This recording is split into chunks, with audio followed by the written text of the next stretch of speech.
ফারুক আজমের আমলে সম্ভ্রান্ত একটা ফ্যামিলির মানুষ হজ করার জন্য গিয়েছেন। উনি ইসলামের সৌন্দর্য দেখে মুসলমান হয় নাই, মুসলমানদের ভোট পাওয়ার জন্য, মুসলমানদের বাহাবা পাওয়ার জন্য ইসলাম ধর্ম গ্রহণ করেছে। নাউজুবিল্লাহ। মুসলমানদের ভোট পাওয়ার জন্য উনি ইসলাম ধর্ম গ্রহণ করেছেন।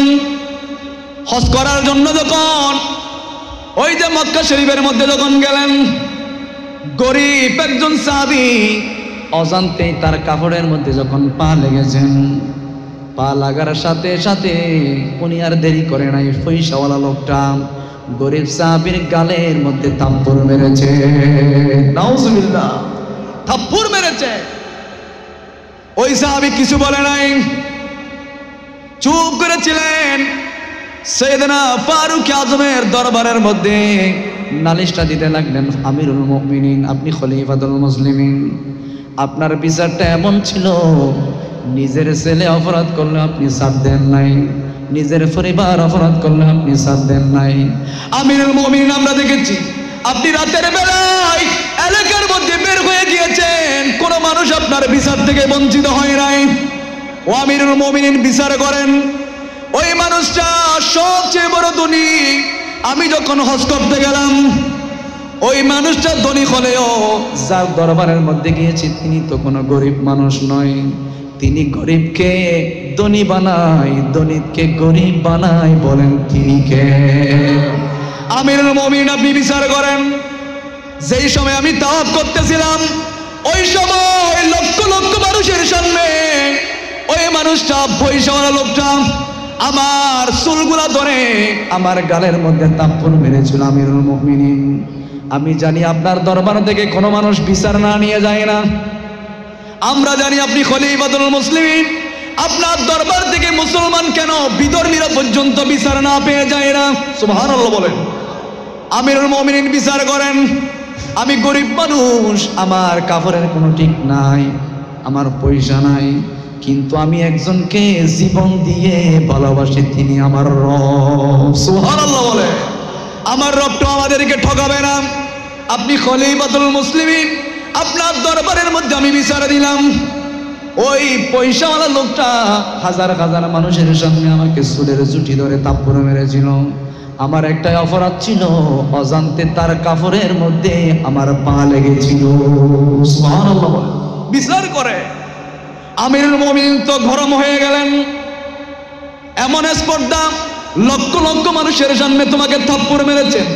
হ্যাঁ ইয়ার, আমিরুল মুমিনিন থাপ্পড় মেরেছে, আপনি একটু বিচারটা করে দেন। ডাকা পাঠালেন, ওই বড় পয়সাওয়ালা লোককে ডাকা পাঠালেন। ডেকে বললেন, তুমি নাকি ওকে থাপ্পড় মারলা? বলেন, হ্যাঁ থাপ্পড় মেরেছি। কি হয়েছে? উনি আমাকে কোটি কোটি মানুষের সামনে আমার কাপড়ের মধ্যে লাথি দিয়ে কাপড়টা খুলে দিয়েছে, এজন্য আমি থাপ্পড় মেরেছি। কি হয়েছে? আমিরুল মুমিনিন গরম হয়ে গেলেন। এটা তো আল্লাহর বিধান, থাপ্পড় মারলে থাপ্পড় মারতে হবে, ঘুষা মারলে ঘুষি। তুমি কি নবীজির হাদিস পড়ো নাই?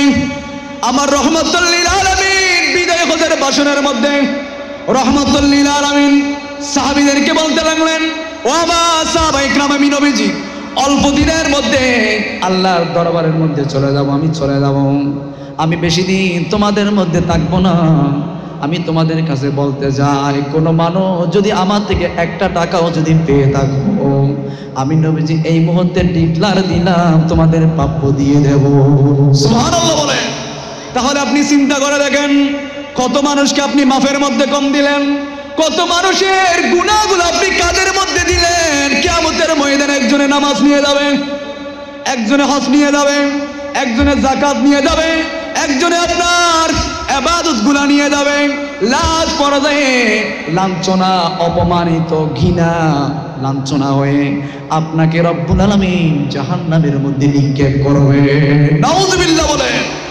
যার জন্য আপনি ব্যবসার মধ্যে মাফে কম দিলেন, যেই ফ্যামিলিদেরকে খাওয়ানোর জন্য আপনি মাপের মধ্যে কম দিলেন, ব্যবসার মধ্যে কম দিলেন, ছেলেকে আইফোন কিনে দেওয়ার জন্য, ছেলেকে ভালো একটা ভার্সিটির মধ্যে পড়ানোর জন্য, আপনি যেই পরিবারকে সময় দেওয়ার জন্য আপনি সুদ খাইলেন, ঘুষ খাইলেন, ব্যবসার মধ্যে কম দিলেন, মাফের মধ্যে কম দিলেন, বেজার ঢুকাইলেন, তেল ফালঙের নিষেধ ঢুকাই রাখে, আছে না নাই? ফালংয়ের নিচেও তেল পাওয়া যায়। বাংলাদেশের মধ্যে তেলের খনি ফালংয়ের নিচে, ঠিক কিনা বলেন না? এখন ব্যবসায়ীরা জিনিসের দাম চাল মজুদ করেন, পেঁয়াজ মজুদ করে, ব্যবসায়ীরা পোষায় লাগে। বিমানের টিকিট পর্যন্ত প্রয়োজনে বিমান খালি যাবে, তারপরেও মাগার কমে বিক্রি করতে রাজি নয়।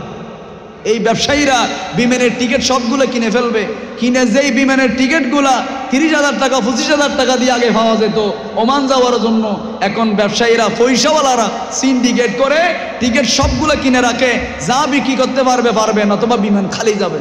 আছে না নাই? বলেন না আছে না নাই?